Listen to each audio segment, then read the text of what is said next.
here virtually with Deborah Westmancoat, and Deborah has very kindly put together her list of 5 objects for us for this ongoing project that the museum's doing. So thanks for taking part in this, and let's kick off with your first object. After walking around the museum virtually, closing my eyes and spending time walking through those corridors, the first thing that really spoke to me was the dried frog amulet. It was believed to date to around 1922 and belonged to Sarah Noakes of Crewkerne, and Crewkerne is just up the road from me here. And funnily, when I was going through my objects, I noticed that lots of them had connection to Somerset towns and villages, curiously. And this was her spirit guide. And she had her dried frog in a charm bag, and clearly had this relationship with Ben, as he was called. Yes. And he helped her to work her magic. And when I first saw the dried frog amulet in the museum, it took me straight back to being a child.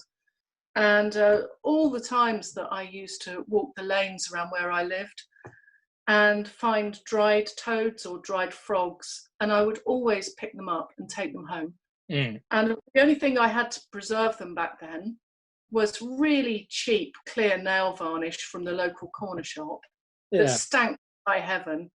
So my bedroom as a child on a hot day used to smell like I was pickled in formaldehyde or something, with my collection of dried frogs on the windowsill. And I made little boxes for them, little houses, and they all had names. And they just became a big part of my inner world, my inner family, I suppose, when I was young, without having any idea that other people did this. Because when we're children, we're just led by our instinct, aren't we, to do these things? And then it's only when we become older we think, what the hell was I doing there? It carried on, and right up until when I went to art school in the mid-80s, I still had this collection. And right in my first year, I used to wear a couple of them on a chain around my neck. And there was a guy who I was on the course with who had his grandmother's teeth on a chain around his neck. And, it was the 80s and nobody batted an eyelid, really. Yeah. But it was wonderful to take them with me, carry them with me, and have that relationship out in the wider world. Amuletic, yes, yeah. I used to, because I learnt taxidermy at the Natural History Museum as a child, like you do. It wasn't just taxidermy. We did all sorts of. You'd go on fungus forays and bird spotting, and also it was a naturalist club. Oh, that sounds amazing. Yeah, no, it was fantastic, and we. As part of it, we dissected things and then preserved them afterwards. And I've got this whole collection of mice skins because I kept everyone else's because they didn't want theirs. And weirdly enough, I used varnish too, nail varnish too, because it was the only thing, same thing that you could get. Yeah, it was readily available, wasn't it? Yeah. And I've still got them somewhere. I used to use them on the Christmas tree for a while, which might sound strange, but as a child, as you say. Doesn't sound strange to me, darling. No. I've got to say.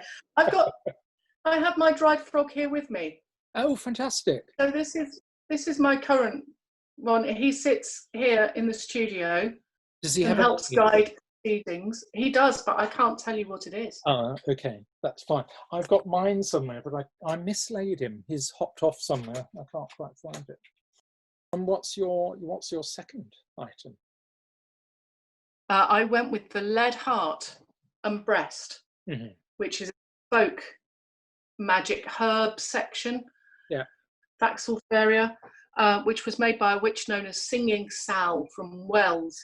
And she was known for tending the sick and the vulnerable in her community. And she must have used this as she went and visited, I imagine, new mothers. And it says in the notes on the object that it was helped to nursing mothers with milk flow problems. Yeah. And when I read that, I've got 3 children, and it just reminded me of the pressure on you and the worry and the fear when you're a new mother, and you don't necessarily have others around you who can help, who have knowledge. And the idea of this lovely lady singing Sal coming to your home, bringing her amulet with her, and just maybe using it in some very simple way, maybe singing something, maybe just a healing charm to help the milk flow. I just sense it would reduce the stress, your shoulders would go down. Yeah. And you might allow, yourself to feed your child properly. And back in the days when that was being used, of course, feeding your child would have been a really major deal. And you wouldn't have powdered formula like we do now and other options. Yeah. So I imagine her performing a really key role in her community for new mothers. Because I when I first saw that, I thought it's such a strange material to use, because lead, the density of lead, but then I thought, well, maybe it's all she had to hand, because it's so malleable. It was easy for her to form into that shape, because it's basically it's a heart, isn't it? And then the center of it's been beaten out to form a breast shape in the center of the heart. So I thought, no, actually, that makes perfect sense. It could have well been lead for the roof or something that she, could get a scrap of and then use that. Because otherwise, what else might you use? Clay, I suppose, but yeah. Yeah, or wax. But even then, maybe, I don't know. And that's one of the things I love about it. It's mysterious, isn't it? We don't know. We can guess how it was used, but we don't know for certain. Yeah. We don't know why it was made of lead. That might have been practical, but there might have been a philosophical reason for that.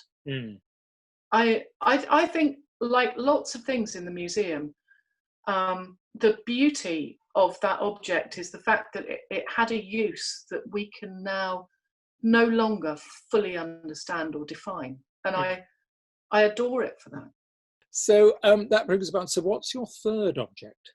Absolutely, that leather hand strokers, which you can easily walk past. Yeah. If you're in the museum, you've got lots of things to look at. They're very humble, little brown things, clearly handmade. And they were made by a lady called Audrey Rundle, who lived here in Taunton in Somerset. And she was known as an expert in stroking magic, and particularly with farm animals. I don't think anybody knows exactly what she did with them or how she used them. But my sense is that maybe, she would use these to gently stroke an animal, perhaps on the part where it hurt. Perhaps an animal might be having problems giving birth, or it might be in pain in some way. And I can imagine her singing and gently stroking that pain away.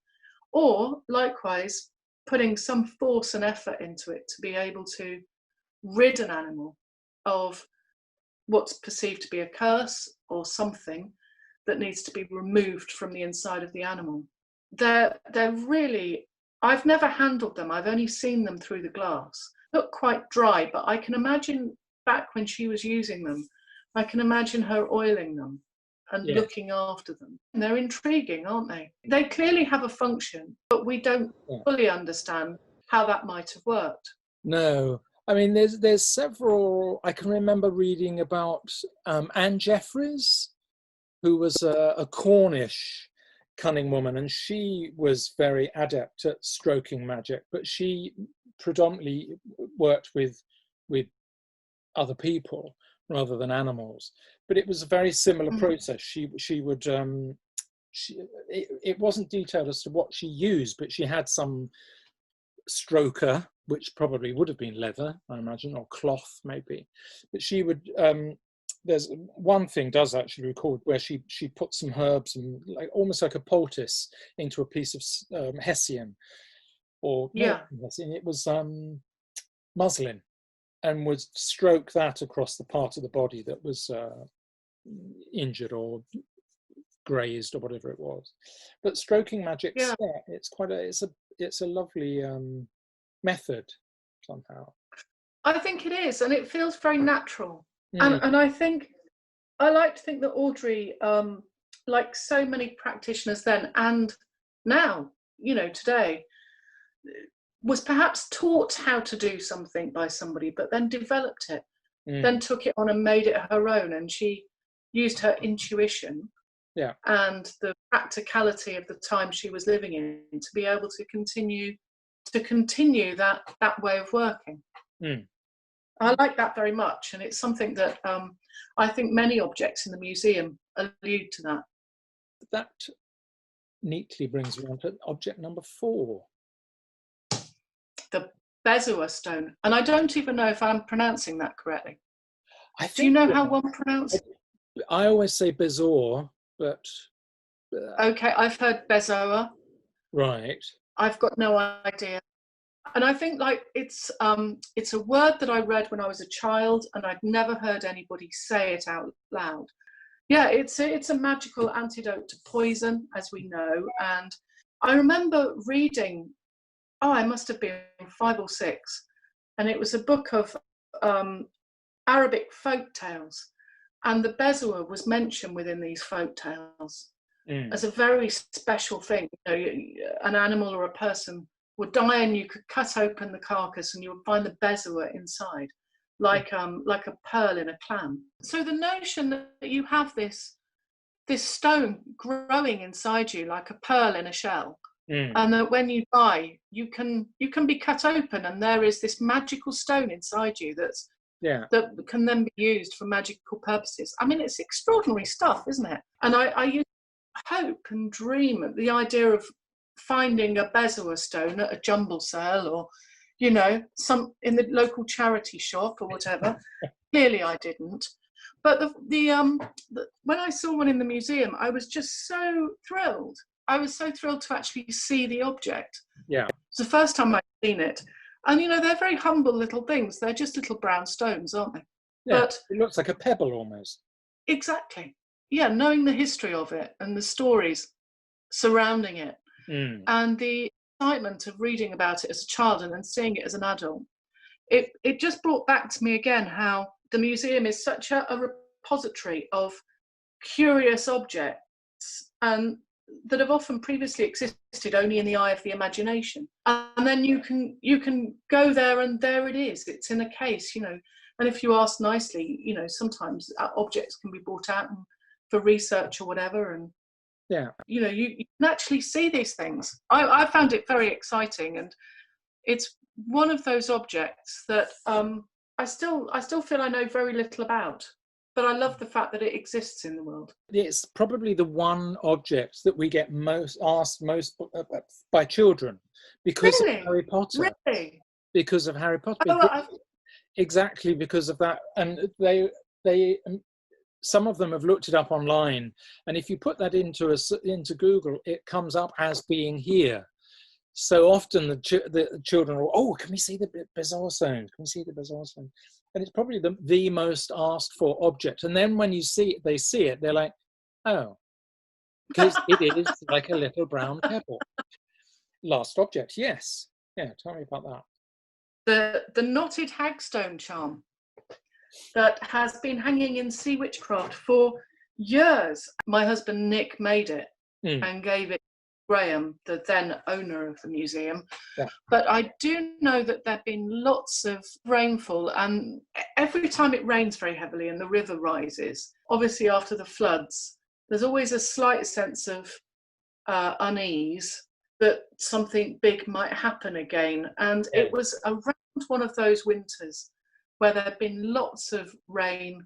The river had risen quite a lot. And Nick made this charm for the museum, for Graham, really. As a little protective thing to be able to hang in the Sea Witchcraft section. I just think it's a beautiful thing. It was constructed really intuitively. I remember him sitting down and very quietly just weaving this, I think it's like a hemp rope or a hessian rope. Yeah, I think it's hemp. It looks like hemp. Yeah, around a hagstone that we found on a North Somerset beach, and just working along on it. And I love the names of the knots as well. They're running Turk's head, and the lanyard, and the running plank hitch. Oh. And it feels like there's a whole code to knots I know little about, but he's a sailor and he knows all of these and how to do them, construct them beautifully. And it must be a dying art to an extent, because I'm not sure whether, I suppose they are still used on sailing boats. Of course, they must be. It's a lovely thing where you can have people who are connected to the museum in some way make something for it on occasion.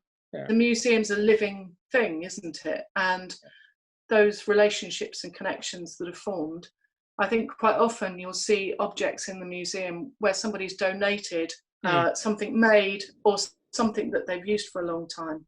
And the collection grows as a result with the love in the donations. And I'm very fond of that piece. I always say hello to it when I walk around. Well, you'll be able to, it's being redisplayed, so you'll be able to come back and see it. And it's obviously worked, because touch wood, we haven't had any flooding since. So thank Nick for that. Thank you very much. Well, Deborah, thank you very much. Those are your 5 objects. Thank you. You're welcome.